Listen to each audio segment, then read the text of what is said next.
नमस्कार। आज हम बात करेंगे जिरंड के बारे में। Gerund is a verb that typically functions as a noun और as the direct object of another verb. ठीक है, तो जिरंड एक ऐसा वर्ब है जो फंक्शन करता है एज ए नाउन। ठीक है, टिपिकली मतलब प्राइमरी जो फंक्शन है उसका एज ए नाउन काम करना या एज ए सब्जेक्ट काम करना। ठीक है, और एज एन ऑब्जेक्ट भी काम करता है कभी कभी।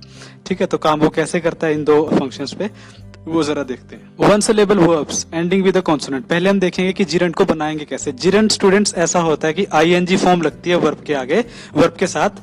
जो आईएनजी फॉर्म का कहने का मतलब जो वर्ब होता है वो ही जिरंड होता है, अदरवाइज जिरंड नहीं होता वर्ब। वर्ब एक जिरंड बन जाएगा जब आईएनजी फॉर्म होगी उसके साथ और वो एज ए सब्जेक्ट या फिर एज ए नाउन या फिर एज एन ऑब्जेक्ट काम करेगा तभी, अदरवाइज नहीं। अदरवाइज वो सिंपल वर्ब रहेगा आईएनजी के बावजूद भी। तो कंडीशन क्या है जिरंड होने की? वर्ब हो, आईएनजी फॉर्म का वर्ब हो और एज ए सब्जेक्ट काम करे या एज ए नाउन काम करे या एज एन ऑब्जेक्ट काम करे। ठीक है, तो वन सिलेबल अगर वर्ब है और कॉन्सोनेंट से एंड हो रहा है तो उसको हम क्या करेंगे, उसको डबल कर देंगे फाइनल कॉन्सोनेंट को, फिर आईएनजी ऐड कर देंगे।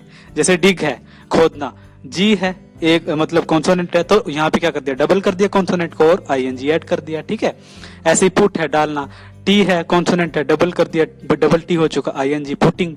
प्लान है एन कॉन्सोनेंट है डबल एन हो गया आईएनजी। ठीक है, planning. So for words longer than one syllable हम डबल नहीं करते फाइनल कॉन्सोनेंट को अगर एक सिलेबल से ज्यादा का वर्ड है।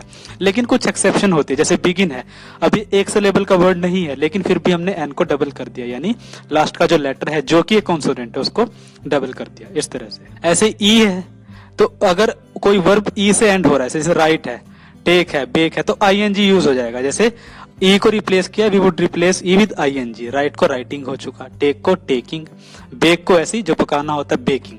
तो अब ये स्टूडेंट्स ये वर्ब एज ए सब्जेक्ट काम करेंगे। जैसे writing something every day is good, हर रोज कुछ लिखना अच्छा होता है। ठीक है, तो राइटिंग समथिंग, राइटिंग से शुरुआत कर दी सेंटेंस की मैंने और वो करेक्ट है तो सब्जेक्ट के तौर पे काम कर रहा है तो वो जिरंड है। ठीक है, और आईएनजी फॉर्म है तो जिरंड है, सारी कंडीशन काम कर रही है।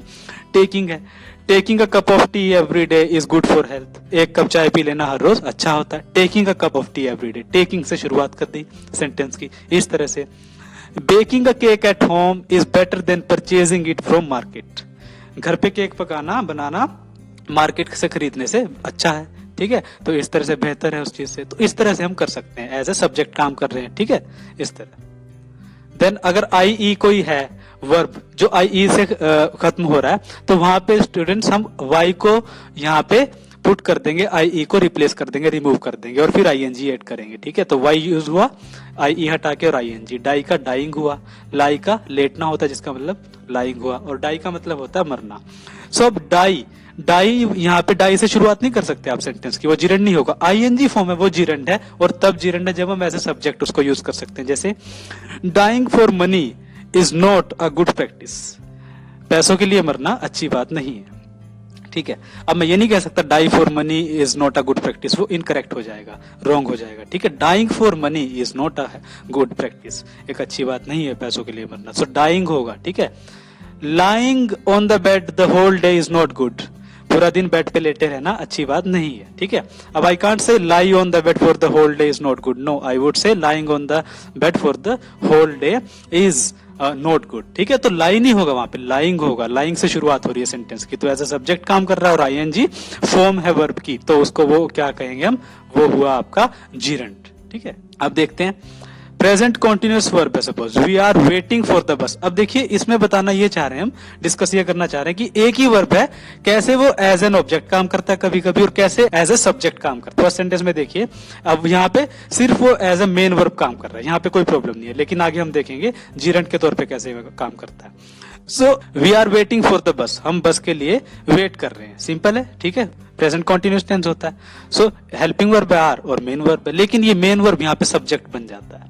वेटिंग फॉर द बस इज बोरिंग, बस के लिए वेट करना बोरिंग काम है। ठीक है, तो waiting gerund as a subject, अब जिरंड बना ही क्यों, आईएनजी फॉर्म है और एज ए सब्जेक्ट काम कर रहा है, यानी शुरुआत ही इसी से कर दी हमने वाक्य की, तो इस सेंटेंस में एज ए सब्जेक्ट काम कर रहा है। ठीक है, प्रेजेंट परफेक्ट वर्ब, अब यहाँ पे एज एन ऑब्जेक्ट कैसे काम करेगा वो देखते हैं पहले हम, लेकिन प्रेजेंट परफेक्ट देखते हैं।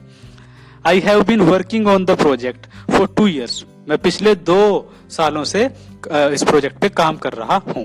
ठीक है, सेम है, सिंपल है, तो मेन वर्ब के तौर पे काम कर रहा है सिर्फ, ठीक है, लेकिन यहाँ पे ऑब्जेक्ट ऑफ प्रीपोजिशन, एक प्रीपोजिशन का ऑब्जेक्ट के तौर पे काम कैसे करेगा? I look forward to working on the subject, मुझे इस प्रोजेक्ट पे काम करने की इंतजार है, काम करने का इंतजार है। लुक फॉरवर्ड बेसिकली इंतजार करना होता है, ठीक है, या एक विश करना, इच्छा, थोड़ा सा वो भी ऐड हो जाता है, वो कंटेंट एलिमेंट डिजायर का, ठीक है, तो इंतजार करना। I look forward to working on the project, यानी मुझे इस प्रोजेक्ट पे काम करने का इंतजार है। तो वर्किंग ऑन द प्रोजेक्ट, इसका मतलब ये नहीं कि मैं प्रोजेक्ट पे काम कर रहा हूं, नो। टू एक प्रीपोजिशन है, फ्रॉम और टू प्रीपोजिशंस होती हैं, सो टू का ये ऑब्जेक्ट है, ऑब्जेक्ट ऑफ प्रीपोजिशन, यानी टू का ऑब्जेक्ट है, प्रीपोजिशन का ऑब्जेक्ट काम कर रहा है, ठीक है। और जिरेंड है क्योंकि आईएनजी फॉर्म भी है, ठीक है, और एज एन ऑब्जेक्ट काम कर रहा है, तो हमने डेफिनेशन में देख भी लिया, इधर एज अ सब्जेक्ट और एज अ नाउन और एज एन ऑब्जेक्ट काम करता है जिरेंड। तो इस तरह से यहाँ पे ऑब्जेक्ट के तौर पे काम कर रहा है जिरेंड।